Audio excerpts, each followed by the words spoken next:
You got challenges that you're going to run across. You asked about what I was thinking about, what we were thinking about before the game. We had first off, we had a really good coaching staff, starting with Coach Stallings, who had, been in the NFL, coached for the Dallas Cowboys as an assistant, and was head coach of the Cardinals. He was I tell you what, Coach Stallings, he held everybody accountable. He was a big-time disciplinarian, and you were going to be ready to play one way or another, playing for Coach Stallings. And if you couldn't get ready, you probably weren't going to be on the team. That was the thing about him. And, I appreciate all the things that I went through at Alabama. I appreciate the way they pushed myself and my teammates, because it definitely, you talk about mental toughness, we had some mental toughness. and so we knew going into the ball game, after watching a lot of film, they were really good at throwing the ball in the passing game, but they weren't very good in the running game. And we felt like we could dictate to them how the game was going to go. And we basically did that by early on, we stopped the run. So they basically abandoned the running game, and then they had to throw the ball. And then we had two guys up front, two defensive ends that were 1 to 6 pick in the draft. And those guys, they were playing pass all night after we started stopping the run. And, in the secondary, we did feel like we did a really good job of, kind of holding those guys from making the big plays they normally make. How many players went to the league from that team? I know it's Copeland, Curry, you, T. Was Lemansky on that team?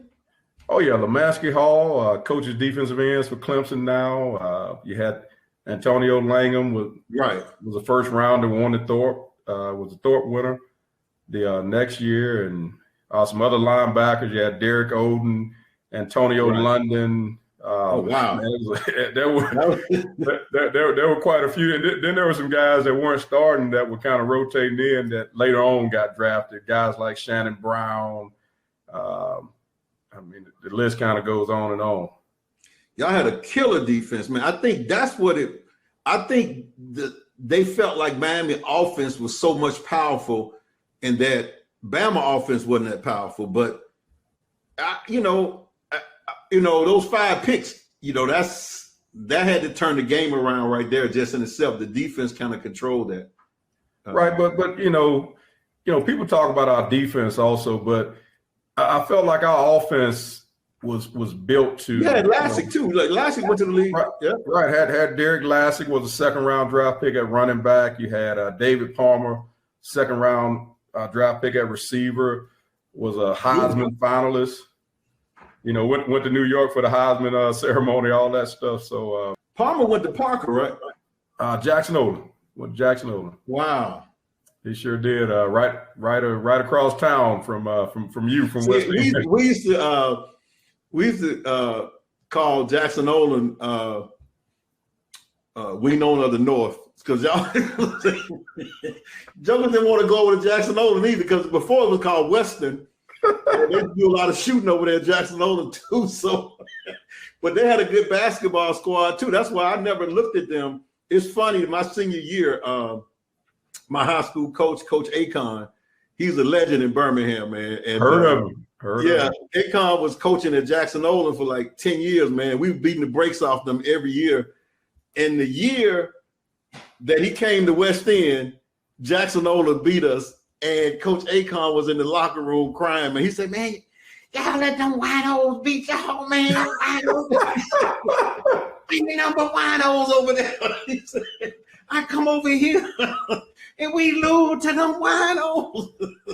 Akon was a fool, boy. He was crazy, man. But yeah, I didn't just know Palmer went to Jackson Olin. Okay. Yeah, he sounded like a character, man. He was a character, man. Akon used to be on the sideline, man. I'm not lying to you, man. Doing the national anthem, he would be down on the far end and Coach Williams on the front, on the other end, and Akon would be standing next to the players. And I'll never forget this guy named Frank Chambers, man. He took his helmet off, so he was holding it for the national anthem, and Akon was whispering, boy, your head nappy as hell, boy. If I had a comb, I'd comb your hair right. I mean, you had the players trying to bite their tongue to keep from laughing. because he busted on Frank Chambers' head. Oh man, yeah, he was a character, man. He was. Yeah, that sounds like a time when you could kind of tell guys what you really thought, I guess. Oh yeah. Nowadays you get a little trouble for that one. Get in trouble for that, yeah. But Akon he didn't play with that one. So now, your senior year, I still remember this. Really, your junior year, going into the senior year.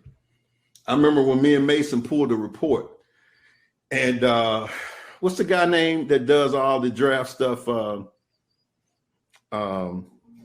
He's on ESPN now, and they always mess with him about he don't know anything about sports, and he's I got his face. He got all the hair. He got all the hair in his head. Yeah. So that was before the internet. It was nothing. So, but he used to come out with a report every year. He used to come out with a magazine, come out with a report. So that summer, he came out. The number one safety in the country going into the senior year, Sam Shade. Number one safety in the country. So me and Mason looking at that, we talking to your mom. We like, okay, that's cool, man. Sam's cool. Now, I remember you talked to someone, I don't know who, but you talked to someone. And at that time,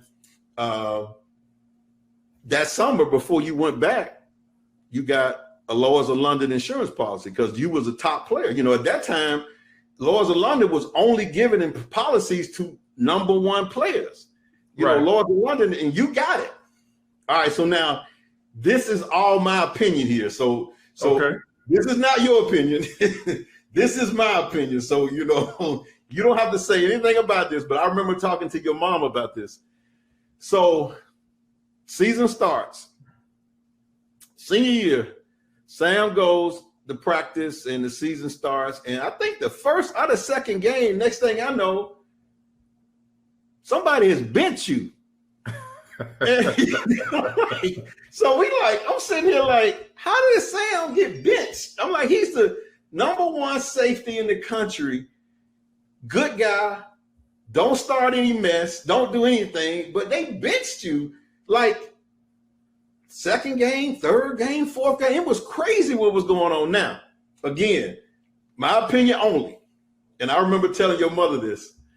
I said, Sam got back and Sam had that Lloyds of London insurance policy. And I know for a fact, and I'm not calling any coaches' names out, but I know some coaches have connections with insurance companies. And so they want to tell the player where to go to get their insurance policy instead of them finding it on their own. Lloyds of London contacted you. You got it on your own. I believe one of those coaches didn't like that. My opinion only. I really believe they didn't like that because you got challenges that you're going to run across. Hey, do me a favor, like, subscribe, hit the little bell, do the all thing.